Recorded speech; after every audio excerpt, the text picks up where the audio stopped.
안녕하세요. 19년차 물리치료사 LPT입니다.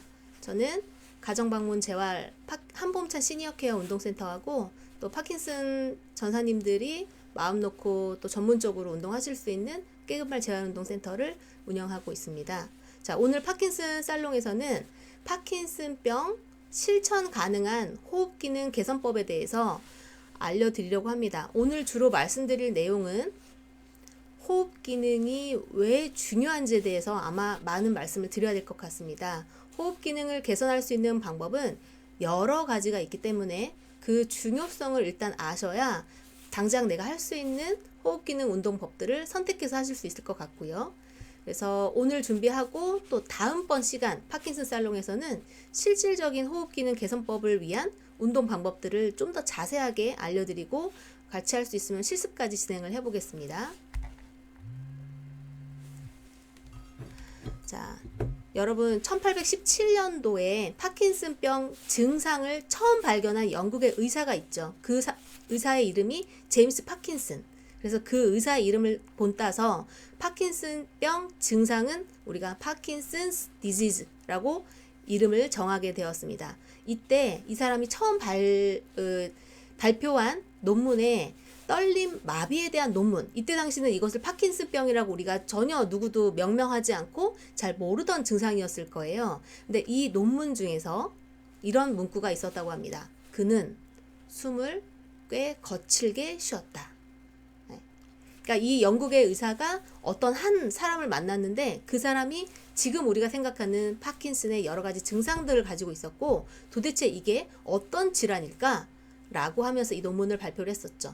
제가 이 슬라이드를 준비한 이유는 우리 파킨슨 전사님들 또는 파킨슨 전사님들 만나는 많은 치료사들이 이 호흡 기능에 대해서 그 중요성을 많이 알지 못하는 것 같아서 이 슬라이드를 첨부를 하였습니다. 그래서 도대체 호흡 문제가 우리 파킨슨병에서 왜 나타날까? 그리고 도대체 왜 호흡 기능에 신경을 써야 될까? 어떤 증상이 있을 때 우리가 호흡운동 재활을 특별하게 관심 갖고 시작을 해야 될 그 특별 관리군들은 어떤 증상들이 있을까? 가정에서 할 수 있는 간단하면서 아주 효과적인 호흡운동 방법에 대해서 안내해 드리겠습니다. 파킨슨병의 호흡장애 원인은 매우 다양합니다. 약물 때문일 수도 있고요. 심리적인 이유가 될 수도 있고요. 또 파킨슨으로 인한 여러 가지 운동성 또는 비운동성 증상들이 있습니다. 그런 모든 것들이 복합적으로 이 얕은 호흡 또는 과호흡, 빠른 호흡에 영향을 주게 됩니다. 첫 번째는 웨어링 오프라고 해서 우리 파킨슨 전사님들이 도파민제를 복용하고서 몇 년 정도가 지나고 나면 약효가 소진이 되는 그 느낌을 스스로 알게 되는 상황이 있습니다. 그래서 약효가 드는 시간이 점점 짧아지고 다음 약을 먹기까지의 그 약물의 효과가 점점점 소진되는 상황을 웨어링 오프라고 합니다. 파킨슨 약을 드시자마자 생기는 것은 아니고 레보도파나 이런 도파민제를 드시고 나서 짧으면 2, 3년, 길면 5에서 한 7년 정도 그 허니문 기간이 좀 지나면서 이런 웨어링 오프 증상이 나타나게 됩니다. 그래서 이때 이 호흡이 점점 가빠지고 빨라지는 그런 상황이 생기게 되고요. 또 우리 파킨슨 전사님들은 약물을 먹거나 또는 약물을 먹지 않아도 이 심리적으로 불안한 상태에 놓일 확률이 굉장히 높다라고 문헌에도 많이 나와 있고 실제 제가 생각해도 그렇습니다.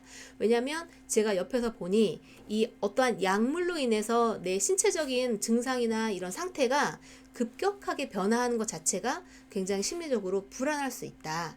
그리고 우리 파킨슨병이 알려진 바에 의하면 증상이 점차 진행된다. 그래서 신경대행성 질환이다, 난치성 질환이다, 이렇게 많이 알려진 부분이 있다 보니까 심리적으로도 굉장히 좀 난처하고 불안한 그런 마음을 갖게 됩니다. 그래서 이런 것들은 우리 자율신경계 중에서 교감신경을 너무 과활성시킬 수가 있어서 우리가 어떻게 되죠? 심장 박동수가 빨라지게 되면서 호흡이 빨라지는 거죠. 그래서 이런 심리적인 이유와 자율신경계 이상의 문제로 호흡에 어떤 문제가 생길 수 있다라고 합니다. 또는 파킨슨 4대 증상 중에 2가지가 여기 포함되어 있죠. 근경직, 자세 이상. 이런 것들이 우리의 어떤 저의 물리치료사의 입장에서 봤을 때는 자꾸 구분등 자세, 앞으로 몸이 자꾸 숙여지고 어떤 근육들이 자꾸 뻣뻣해지고 옆으로 몸이 기울어지고 이런 것들이 우리 몸에 있는 주로 작용하는 호흡근들 또는 호흡을 보조하는 근육들. 호흡이라는 것은 이런 근육들이 작용을 해서 일어날 수 있는 부분이기 때문에 근경직이나 자세 이상 호흡에 관련된 근육들이 약해지거나 뻣뻣해졌을 때 이런 폐활량을 줄여주게 되는 그런 좋지 않은 영향을 줄 수 있다라고 말씀드리는 것이죠. 파킨슨의 호흡기능장애는 어떤 증상들이 있을까요? 일단은 호흡이 얕고요. 깊지 않아요. 얕고 굉장히 빨라지게 됩니다. 그래서 1분당 호흡수를 이따가 같이 체크해 볼 텐데 1분당 호흡수가 굉장히 많아집니다. 근데 원래 정상적인 호흡수는 편안하고 깊게 아주 느리게 되는 것이 정상적인 호흡 패턴입니다. 그런데 우리 파킨슨 전사님들은 이런 근경직, 자세 이상, 약물의 복용의 문제점 이런 것들 때문에 이렇게 가슴으로만 호흡하는 그런 얕은 호흡이 있다. 그래서 그 호흡을 계속하게 되면 우리 몸에서 산소와 이산화탄소가 서로 이렇게 교환이 되는 그런 교환에서 폐활량이 양 자체가 굉장히 줄어들게 되고 그러다 보니까 시간이 갈수록 점차 호흡 기능은 더 떨어진다 라고 말씀을 드릴 수 있습니다. 자, 호흡도 근육이 하는 일이라서 호흡에 관련된 근육이 약해지거나 뻣뻣해집니다. 우리 파킨슨 전사님들이 이 자세를 잘 유지하기 위한 근육들이 약해지거나 뻣뻣해지거나 그렇죠? 말씀을 하시는 이런 언어 관련된 근육들이 약해지거나 뻣뻣해지거나 그래서 그런 것들을 규칙적인 고강도 운동으로 극복할 수 있다라고 알려져 있기 때문에 여러분들이 지금처럼 열심히 운동을 하고 계신 것이죠. 그래서 호흡에 관련된 근육들이 뻣뻣해지면 이런 호흡도 굉장히 빨라지고 얕아진다. 또 중요한 것은 기침 능력입니다. 제가 만나본 파킨슨 전사님들 중에 호흡냐 한 4기, 특히 5기, 그렇죠? 스스로 하는 이 기침도 굉장히 약해집니다. 기침은 우리 몸에서 굉장히 중요한 반사 기능 중에 하나입니다. 그래서 우리 몸에 들어온 노폐물들을 바깥으로 이렇게 내보낼 수 있는 오염 물질들을 그런 기침 반사가 약해지고 그러니까 체력이 약해지면 기침도 힘있게 할 수가 없어요. 그러다 보니까 식사를 하실 때 음식물이 기도로 넘어가서 생기는 아주 위험한 상황 이런 흡인성 폐렴이 생길 수 있는 가능성이 높은 거죠. 흡인성 폐렴은 우리 파킨슨 전사님들이 사실은 가장 겪지 않아야 될 아주 위험한 상황입니다. 그렇다 보니까 이런 것들을 어떻게 우리가 예방할 수 있을까? 호흡 근들을 어떻게 강하게 할 수 있을까? 폐활량을 어떻게 늘릴 수 있을까? 몸을 어떻게 부드럽게 덜 뻣뻣하게 움직일 수 있을까? 이런 것들을 반대로 우리가 생각해 볼 수 있는 거죠. 호흡과 관련된 근육, 호흡이 근육이 하는 거였구나. 뭐 여러 가지 신경계도 작용을 하지만 일단은 호흡은 근육이 작용을 합니다. 그래서 여기 왼쪽에 그림을 보시면 흡기는 숨을 들이마시는 것, 호기는 숨을 내쉬는 것입니다. 그래서 보통은 강제호기라고 되어 있죠. 숨은 들이쉬고 나면 자연스럽게 반사적으로 내쉬게 됩니다. 그래서 파킨슨 전사님들이 유산소 운동, 숨이 좀 차는 운동 하고 나면은 충분히 들이쉬고 자연히 내쉬게 되는. 자, 흡기는 이제 주요 숨을 들이쉬는 근육은 이 몸통에 붙어 있습니다. 아랫배 쪽에 붙어 있습니다. 그래서 이 횡격막, 늑간근, 갈비뼈에 붙어있는 늑간근 이런 것들이 있고요. 보조하는 근육들이 우리 파킨슨 선생님들 이렇게 목 위쪽에 있는 이런 흉쇄 유돌근이라고 하는 이 목과 이 쇄골 뼈를 이어주는 그리고 그 주변부에 있는 사각근 그런 것들이 다 작용을 합니다. 그래서 생각해 보시면 우리 파킨슨 선생님들 배에 힘이 떨어지거나 배에 과하게 지속적으로 수축이 되는 그런 이상한 현상들이 나타납니다. 그리고 몸이 자꾸 앞으로 이렇게 목이 떨어지거나 목이 빠지는 그리고 등이 이렇게 굽어지는 상황이 있다 보니까 이 목 주변에 있는 호흡을 들이쉬는 데 필요한 보조적인 근육들이 뻣뻣해지고 약해진다. 그러니까 이런 파킨슨과 관련된 여러 가지 증상들이 호흡과 맞물려서 계속 좋지 않은 상황을 만들어내는 것입니다. 파킨슨 전사님들이 이렇게 가슴으로만 복식 호흡을 하지 못하고 얕은 가슴 호흡만 하게 되면 호흡 근육이 어떻게 될까요? 계속 수축되어 있습니다. 근육이라는 것은 자연스럽게 수축했다가 이완되고 수축했다가 이완되고 이것이 계속 반복해서 일어나야 되는데 계속 가슴으로만 얕은 호흡을 하게 되니까 이 호흡과 관련된 근육이 계속 힘이 들어가 있습니다. 계속 힘이 들어가 있어서 자세가 사실은 더 안 좋아지는 영향이 있는 거죠. 그래서 호흡이 이렇게 얕아지기 때문에 가슴으로 호흡하면서 과도하게 이 가슴 흉곽을 이렇게 올려주게 되는 거죠. 우리 숨이 가쁜 사람들 숨 어떻게 쉬나요? 생각해보면 중환자실을 보신 적은 없겠지만 이렇게 중환자 드라마에서 생각해보면 이렇게 과호흡을 하는 거예요. 가슴이 이렇게 올라가는 거예요. 가슴이 이렇게 올라갔다 내려갔다 하다 보니까 가슴이 이렇게 올라갈 때 등이 과하게 이렇게 펴지게 되는 거예요. 등이 과하게 펴진 상황에서 우리 몸은 사람이 등이 계속 펴지면은 안 되기 때문에 보상작용으로 등을 구부정하게 만드는 겁니다. 그래. 가슴 호흡을 하기 때문에 내가 등이 점점 굽어지는구나. 나의 어떤 자세 반응에 의해서. 그렇게 생각해 보실 수가 있겠죠. 그래서 등이 굽은 분이 등을 펴겠다고 훈련하는 것보다는 호흡부터 먼저 체크해 보는 거예요. 그래서 안정을 했을 때 우리 정상적인 호흡수는 10번에서 14번입니다. 자, 여러분 지금 잠시 저를 보시고 폐활량을 간단하게 테스트를 해보겠습니다. 자, 제가 스탑워치로 1분이라는 시간을 잴 겁니다. 여러분 각자 편안하게 호흡하시면서 호흡을 내가 1분 동안 몇 번을 들이쉬고 내쉬는지, 들이쉬고 내쉬는 게 한 번입니다. 1분 동안 몇 번의 호흡을 하는지를 지금부터 한번 평가해 보겠습니다.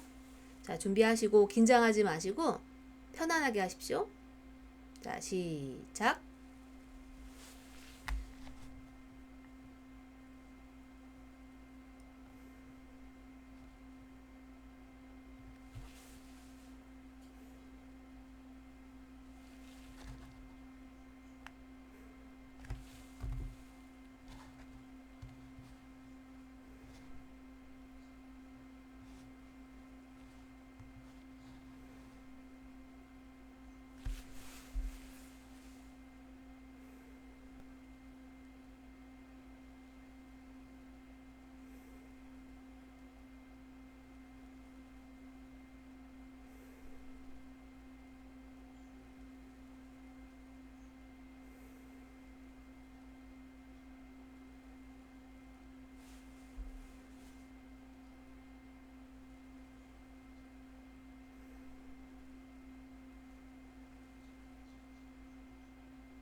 그만. 자, 여러분 각자 1분 동안 내가 숨을 편안하게 내쉬는 자연스러운 이 호흡 패턴에서 몇 번을 하셨을까 체크해 보십시오. 자, 보통은 10번에서 14번 정도 했을 때 정상적으로 이 사람 호흡하고 있다. 아마도 우리 파킨슨 전사님들은 20번을 넘어가는 분들이 많을 것 같습니다. 20번을 넘어가는 분들은 오늘 이 강의 굉장히 집중해 주셔야 됩니다. 호흡이 굉장히 과호흡인 상태예요. 과호흡. 호흡이 빠르고 얕은 상태입니다. 20번이 넘어가는 분, 1분에 호흡수가 20번이 넘어가는 분 집중해 주십시오. 자, 몸이 이렇게 앞으로 구부정한 자세 많이 보셨죠? 많이 그쵸? 옆으로 구부정해지거나 한쪽으로 구부정해지면서 반대쪽이 또 구부정해지거나 목이 앞으로 툭 떨어지거나 등이 이렇게 앞으로 구부정한 자세, 허리 구붐증. 등이 굽을수록 갈비뼈가 움직일 수가 없어요. 호흡근 중에 하나가 가슴 이 갈비뼈에 붙어있는 늑강근이라고 했잖아요. 그러니까 등이 굽을수록 갈비뼈가 움직일 수 있는 공간이 없다 보니까 호흡이 어떻게 되죠? 제대로 수축 이완을 할 수가 없죠. 그러니까 더 짧고 잦은 호흡을 하게 된다. 그러면 산소가 몸으로 들어와서 이산화탄소가 나가는 이 가스교환 자체에 문제가 있는데 이게 어떤 문제가 될까? 뒷부분에 나옵니다. 자세가 구부정한 사람은 자세가 바른 사람보다 활동할 수 있는 운동량 자체가 적어요. 왜냐하면 조금 움직이다 보면 금방 피곤하고 자세를 바로 세울 수 없기 때문에 넘어질 것 같고, 그러니까 자꾸 앉아있게 되고 누워있게 되고, 그럼 어떻게 되죠? 이 산소 교환 자체가 더 줄어들게 되는 악순환이 생긴다. 그래서 오랫동안 이 구부정한 자세로 지낸 분들이 조금만 움직여도 피곤해지는 이유가 이 가스 교환이 잘 안 돼서 그렇다. 어떻게 해야 될까요? 호흡 운동을 하셔야 됩니다. 자, 호흡장애는 언어장애로 이어진다. 사실 오늘 내용 중에서 이 부분은 저는 또 많이 강조하고 싶었어요. 많은 분들이 모르시고 계실 것 같아서. 우리가 파킨슨 전사님들은 호흡장애도 생기지만 언어장애도 생겨요. 그러니까 말씀하시는 거 보면 굉장히 빠르게 얘기합니다. 저는 지금 시간이 짧기 때문에도 빠르게 얘기하지만 한번 이렇게 들이쉬고 내쉬는 호흡이 짧다 보니까 숨을 보통 우리가 들이쉬면서 말을 하지는 못하죠. 호흡장애는 언어장애로 이어진다. 저 지금 내쉬면서 말하는 거죠. 자, 들이쉬면서 호흡장애. 들이쉬면서는 말을 할 수 없어요. 그러니까 말하기 위해서 중요한 이 내쉬는 호흡이 짧아지는 거예요. 내쉬는 호흡이 짧아지니까 빨리 그 내쉬는 만큼 내가 얘기를 해야 돼요. 그러니까 호흡장애가 있는 파킨슨 환자분들은 보통 빠른 속도로 이야기한다. 그래서 내가 말하는 게 굉장히 좀 빨라졌다? 그럼 호흡 운동 하셔야 된다고 생각하시면 됩니다. 어떻게 운동해야 될까요? 앉아있는 상태에서 호흡 운동을 하지만 만약에 어렵다면 누워서 운동하시면 되고요. 숫자 세는 걸 통해서 발성 연습을 하시는 거예요. 발성 연습을 하면 이 호흡에도 영향을 주기 때문에 말하기에 중요한 이 숨을 내쉬는 것이 훈련이 되는 거예요. 하나, 둘. 그래서 우리 온라인 수업할 때 온라인 금요일마다 운동할 때 어떻게 했죠? 하나, 둘, 셋, 넷 숫자 세고 운동하다가 마지막에 더는 길게 발성하는 거 연습하죠? 네, 부지런히 해주셔야 됩니다. 자, 기침 반사 아까 제가 말씀드렸죠? 파킨슨 전사가 호흡장애가 있으면 기침 반사가 약해진다. 이것은 흡인성 폐렴과 영향이 있다. 흡인성 폐렴은 파킨슨 환자의 가장 심각한 사망 원인을 포함이 되고 70% 정도나 해당이 됩니다. 그래서 여러분들 활동하실 수 있을 때 많이 활동하시고 운동량을 늘리시고, 호흡장애가 있다 하면 호흡 운동 하셔야 되고, 이런 언어장애가 있다 하면 그게 호흡장애랑 삼킴장애 다 연관이 있기 때문에 적극적으로 운동을 시작하셔야 됩니다. 기침 자체는 우리 몸으로 들어오는 세균, 가스, 유해물질 이런 것들이 우리 몸에 들어왔어. 너무 위험해. 그걸 내보내기 위해서 기침하는 거예요.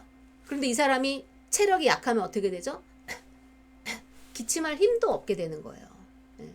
그래서 기침을 할 수 있게 이 기침에 대한 훈련도 호흡 훈련 중에 하나가 됩니다. 그거는 나중에 다음 파킨슨 살롱에서 제가 자세하게 설명드릴 거고요. 자, 음식이 목에 걸리면 어떻게 돼요? 바로 내뱉어야 되는데 이때 이 사람이 약해져 있어서 기침 반사가 안 나온다. 그러면 질식. 매우 위험합니다. 기침 반사가 약한 분 어떻게 해야 될까? 오늘 알려드리는 호흡 운동부터 하십시오. 호흡 기능이 좋아지면 산소가 들어오고 이산화탄소가 나가고 그런 가스 교환이 원활하게, 그리고 한 번에 들이쉬고 내쉬는 폐활량 자체가 많아지게 되면서 아무튼 간에 좋아질 것 같다라는 느낌이 들지 않으세요? 우리 몸으로 O2, 산소 공급이 잘 들어오고 잘 나와. 막 뭐가 원활해. 그러면 어떻게 될까? 체력도 좋아지고 심폐지구력이 좋아집니다. 그럼 어떻게 되죠? 전반적으로 움직일 수 있는 활동량이 늘어나니까 이 사람이 굉장히 활력이 생기고 신체 활동 자체를 늘릴 수가 있다. 자, 오늘 하나 더 알려드리면 우리 파킨슨 전사 필수템 실내 자전거 G프트 이용해서 운동 많이 하시라고 제가 소개를 하고 있죠. 왜냐? 안전하게 파킨슨 운동 가이드라인에 따른 고강도 유산소 운동을 안전하게 할 수 있기 때문에. 그런데 실내 자전거 탈 때 여러분들 보시면 이것도 하나의 상식이죠. 자, 보세요. 자세에 따른 호흡의 어떤 기능의 연관성입니다.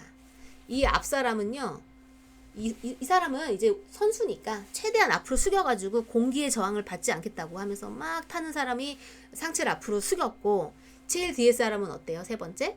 네. 상체를 곧게 펴가지고 했더니 어떤 분이 1번, 2번, 3번 중에 어떤 자전거를 타는 사람이 이 호흡에 좀 더 원활하게 숨을 들이쉬고 내쉬는 게 편안할까? 정답은 3번입니다. 그리고 한 가지 더 이유. 우리 파킨슨 전사님들은 허리가 좀 불편하신 분들이 많기 때문에 저는 그런 이유에서라도 이렇게 등받이에 등허리를 딱 붙이고 상체를 바로 세운 상태에서 자전거를 타셔야 된다라고 말씀을 드립니다. 여러분들 앞으로 숙이고 자전거 타시면 이 폐가 눌리잖아요. 그러니까 당연히 호흡하기 어렵죠. 그러니까 이렇게 등받이에 펴시고 자전거를 타는 훈련을 하셔야 되겠습니다. 자, 어떤 사람들이 적극적인 호흡 운동 재활을 해야 될까요? 오늘 알려드린 내용은 집에서도 할 수 있는 간단한 운동들이지만 적극적인 호흡 재활 치료, 호흡 재활 중재가 필요한 분들이 반드시 있습니다. 특히 호흡냐 한 3기, 4기, 5기 되신 분들은 집중해 주십시오. 내가 호흡이 너무 빨라. 그리고 말을 할 때 말소리가 굉장히 빨라. 내가 내쉬는 호흡에 이야기를 해야 되니까. 예를 들어 평소에 이런 느낌이 있다면 이렇게 말하는 파킨슨 전사님이 있고, 파킨슨병 실정하는 호흡기능 개선법 평소에 이렇게 말씀하신 분 분명 있어요. 이런 분들 적극적인 호흡 운동 재활을 하셔야 됩니다. 왜냐? 앞서 말씀드린 그런 문제들을 미리 예방하기 위해서. 자, 그리고 숨을 내쉬는 게 뭔가 어려워. 뭐가 막힌 것 같고 짧아요. 시간이. 그럼 어떻게 되죠? 언어에도 영향이 있고 숨을 많이 안 내셨기 때문에 들이쉬는 게 또 많을 수가 없죠. 들이쉬는 만큼 내쉴 수 있잖아요. 예, 내쉴 수 있는 만큼 들이쉴 수 있는 거고. 그리고 호흡 자체가 뭔가 힘들고 호흡 자체에 좀 약간 신경 써야 되는 분들, 그리고 뭔가 질식의 어떤 그런 느낌이 있다. 이분들은 흡인성 폐렴에 항상 주의하셔야겠고, 항상 내가 느끼는 게 공기가 좀 부족해. 예. 그리고 가슴이 좀 답답한 분들, 이게 다 호흡 운동 재활이 필요한 분들의 증상 중에 하나입니다. 호흡기 질환 중에 또 하나이기도 해요.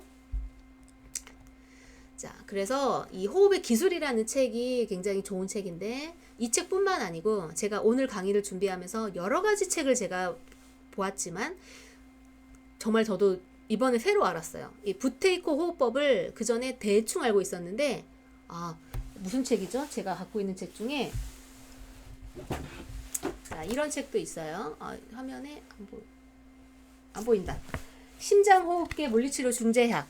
네, 호흡 치료도 치료사, 물리치료사가 하기 때문에 심장호흡 물리치료, 무슨 이런 호흡 관련된 이야기, 파킨슨 관련된 외국의 문서 다 보니까 부테이코 호흡법을 굉장히 반복적으로 강조했다. 이거 모르는 사람이 많을 텐데. 여러 문헌에 항상 나오는 호흡법이다. 이거는 구소련의 의사가 이름이 부테이코였고요. 그때 당시 천식 환자와 이 어떤 호흡과 연관성이 있겠다. 그래서 여러 가지 호흡법을 이 의사가 개발을 했고, 현재도 뭐 요가나 여러 가지 호흡 명상에 관련해서 이 사람의 호흡법이 효과가 있다라고 밝혀져 있고, 특히 천식 환자의 증상 개선에 굉장히 효과적이다 해서 많이 알려지고 있지만 아직 우리는 모르고 있는 그런 상황이죠. 그래서 목표는 뭐죠? 호흡수를 줄여야 되는 거예요.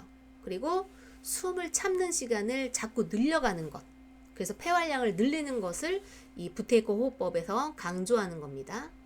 그래서 부테이코 호흡법은, 그리고 호흡 자체는 이 앞에 있는 호흡의 기술에서 이런 책에서도 보면 입으로 호흡하는 것과 코로 호흡하는 것의 차이를 굉장히 구분하고, 결국 코로 호흡하는 것을 우리는 지향해야 된다라고 합니다.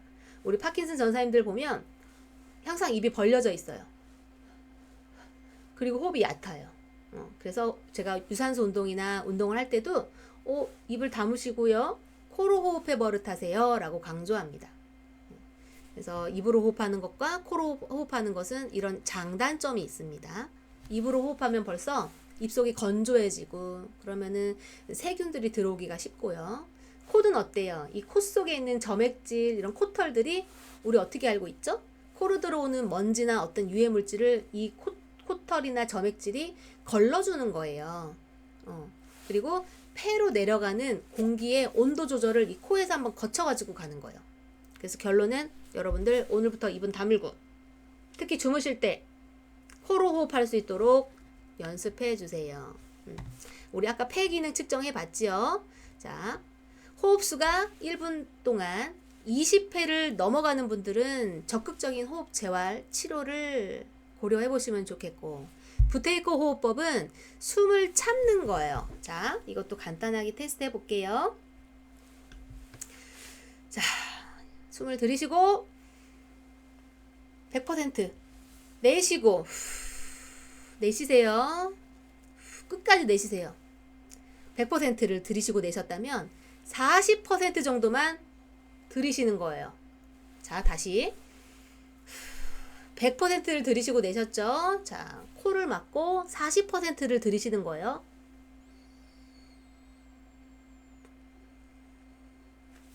다 들이셨으면 숨 참기. 자, 시간을 잽니다. 숨 참는 시간. 코 막고 숨 참아 보세요.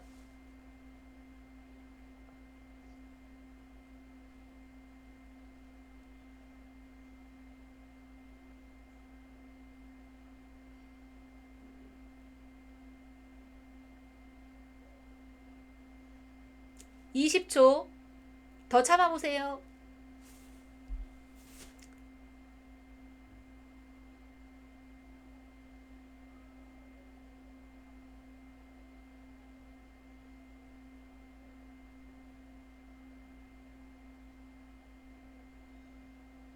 (40초) 더 참을 수 있는 분은 더 참아 보세요. 20초마다 제가 끊었습니다. 100%로 숨을 들이쉬고 내쉬고 코를 막고 40%만큼만 들이쉬고 숨 참기. 몇 초 동안 참을 수 있을까? 폐 기능 측정하는 간단한 방법. 20초가 안 넘은 사람은 폐활량이 나쁜 거예요. 20초는 넘어갔는데 40초는 못 넘겼다. 폐활량 보통 수준. 40초 넘게 숨 참았는데 폐활량 좋음. 폐활량 나쁘신 분 운동하셔야 됩니다. 진짜 잔소리. 그래서 부테이코의 이 의사는 너무 많은 호흡법을 발명을 했는데 중요한 건 호흡수를 더 적게, 더 느리게 하는 거예요. 그러니까 명상 느리게, 그죠? 호흡수를 적게 또는 속도는 느리게. 그래서 여러 가지 방법 중에 한 가지, 제어 멈춤이라는 이 방식에 대해서 오늘 소개를 할 거예요. 자, 그런데 우리 여러분들 보면 코로 호흡하는 것 자체가 익숙하지 않은 분들 많을 거예요. 그래서 방금 전에도 코를 막고서 이렇게 숨 참고 엄청 불안하고 못하는 분들이 있었어요. 그래서 처음은 일단 입으로 호흡하는 게 익숙한 분들이 코로 호흡을 할 수 있게 준비하는 거예요. 자, 자연스럽게 숨을 내쉬고 입을 다물어요. 콧구멍 막고 목을 위아래로 숨 안 쉬고 있어요. 지금 더 이상 못 참겠을 때 너무 많이 참지 말고 숨을 쉬고 싶으면 숨을 들이쉬는 거예요. 손 떼고 들이쉬고 내쉬고 코 막고 목을 위아래로.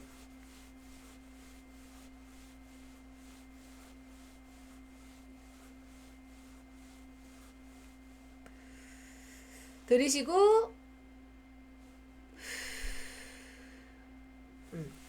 그러니까 숨을 멈추고 숨을 내쉬고 공기를 다 빼고 멈추고 고개를 위아래로 이렇게 하시는 거예요. 들이쉬고 내쉬고 멈추고 고개를 위아래로. 그러면 비강이 열려서 코를 호흡하는 이제 준비가 됩니다. 그래서 우리 파킨슨 전사님들은 호흡 운동 하실 때 항상 내 자세를 체크하는 습관을 가지셔야 돼요.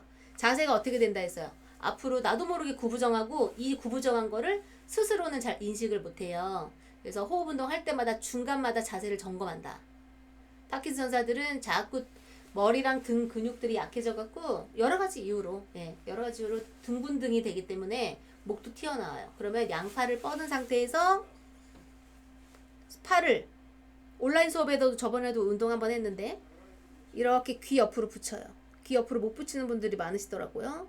그래서 팔을 천장으로 쭉 뻗어요. 그럼 자연스럽게 등 허리가 쫙 펴지죠. 등 허리를 펴려고 노력 안 해도.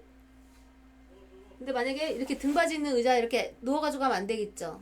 자, 등받이에서 등 떼고 양손을 잡아서 양팔이 이 귀 옆으로 딱 붙게끔 하면서 손을 천장으로 뻗는다. 그럼 자연히 자세가 발라지게 됩니다. 그래서 운동할 때마다 자세를 반복해서 이거를 해보시고요. 다음, 자, 복식 호흡입니다. 복식 호흡. 센터에서 제가 많이 하는 방법인데 누워서 하면은 좀 더 쉬워요. 누워가지고 배 위에다가 저는 한 1kg짜리 모래주머니나 아령을 올려놓습니다. 자, 한번 해볼게요. 자, 한 손은 오른손은 가슴, 왼손은 배에다가, 오른손은 가슴, 왼손은 배에다가 올려놓고 숨을 들이쉬고 특히 내쉴 때 오른손이 움직이는지 왼손이 움직이는지 한번 보시고 숨은 항상 어떻게? 입은 다물고 코로만 들이쉬고 내쉽니다. 자, 숨을 한번 들이쉬어 보세요.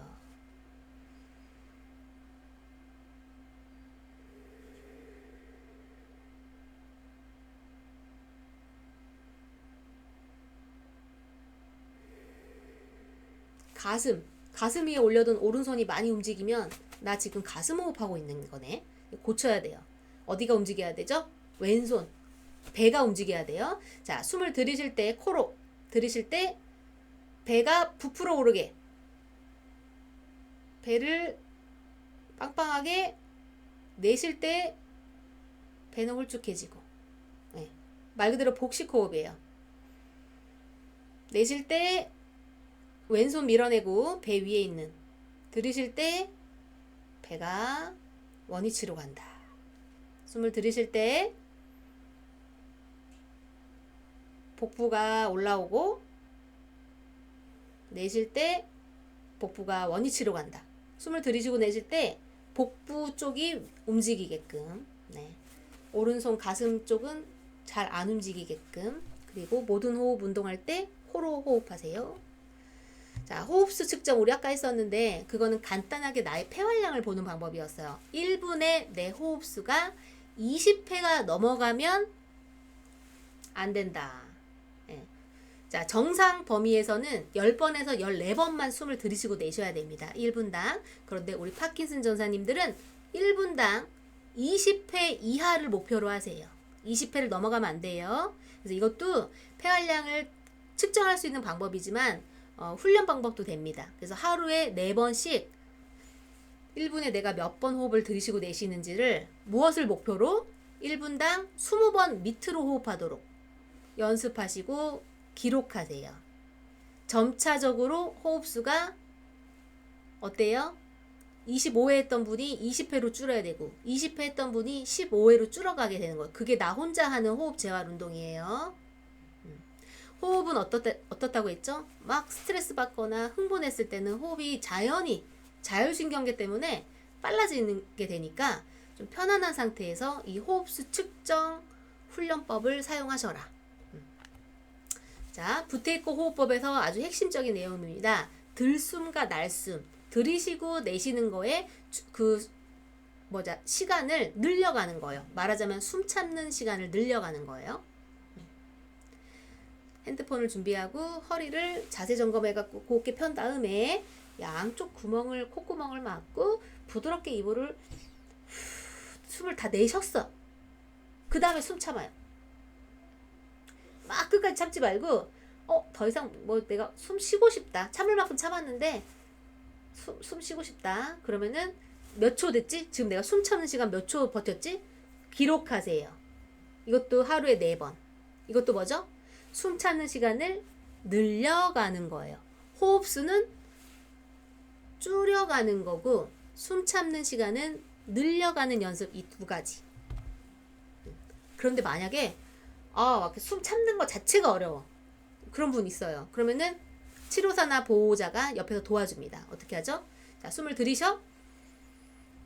내쉬고 멈춰요. 자, 숫자를 보호자가 옆에서 하나, 자 1초 멈췄어요. 자, 늘립니다. 들이쉬고 코로 내쉬고, 그럼 보호자가 옆에서 내쉬고 나서 하나, 둘 할 동안 숨 참아요. 그래서 이 리듬을 숨을 들이쉬고 내쉬고 하나, 둘, 숨을 들이쉬고 내쉬고 하나, 둘, 이 모든 걸 좀 천천히 하고 숨을 내쉰 다음에 하나, 둘, 숨 참는 것까지 기다리고 그 다음에 들이쉬고 이 리듬을 만든다. 들이쉬고 내쉬고 하나, 둘, 들이쉬고 내쉬고 하나, 둘. 요 리듬을 만드는 것부터 시작합니다. 아주 기초적인 겁니다. 예. 요걸 만들면 호흡수가 점차적으로 어떻게 되죠? 짧아지는 거. 그러니까 호흡수가 적어지는 거죠. 호흡수를 적게 하는 게 우리 목적이니까. 너무 과호흡하는 게 우리 파킨슨 전사님들의 만성적인 호흡 패턴이니까. 이게 연습이 되면, 이 리듬이 만들어지면 방금 했던 이 숨 멈추는 시간을 체크하고 그걸 늘려가는 연습을 하시게 됩니다. 자, 오늘 강의는 가슴 호흡하는 게 파킨슨 전사님들의 아주 만성적인 패턴이더라. 그거는 자세도 이상하게 만들어주고 폐활량도 줄여주기 때문에 쉽게 피곤해지고 이런 말하기, 언어나 삼킴 장애에도 영향을 주더라. 호흡 기능이 좋아지면 컨디션과 체력도 좋아지더라. 왜? 이 산소 교환이 좋아지니까 효율성이 높아지던데. 자, 코는 어디로 해야 된다? 입은 다물고 코로 해야 된다. 그리고 호흡은 느리게 적은 횟수로 해야 된다. 자, 이렇게 일단은 강의를 정리를 해봤고요. 오늘은 저는 호흡 운동의 중요성을 굉장히 강조하고 싶었고요. 왜냐하면 센터에서 혼자서 걸어 들어오시는 우리 파킨슨 전사님들이 이 과호흡인 경우가 사실은 거의 80% 이상이기 때문에 이 중요성을 저는 전달해야 된다 생각했고, 그 중에 간단한 부테이크 호흡법을 오늘 전달했고요. 다음 시간에는 좀 더 그 외에 좀 광범위한 유연성, 뻣뻣해지면 호흡이 줄어든다 했으니까 유산소 운동, 뭐 이런 것들, 보호자랑 같이 할 수 있는 기침 훈련, 이런 것들 좀 더 자세하게 말씀드려 볼게요. 자, 오늘 제가 준비한 강의는 여기서 마치겠습니다.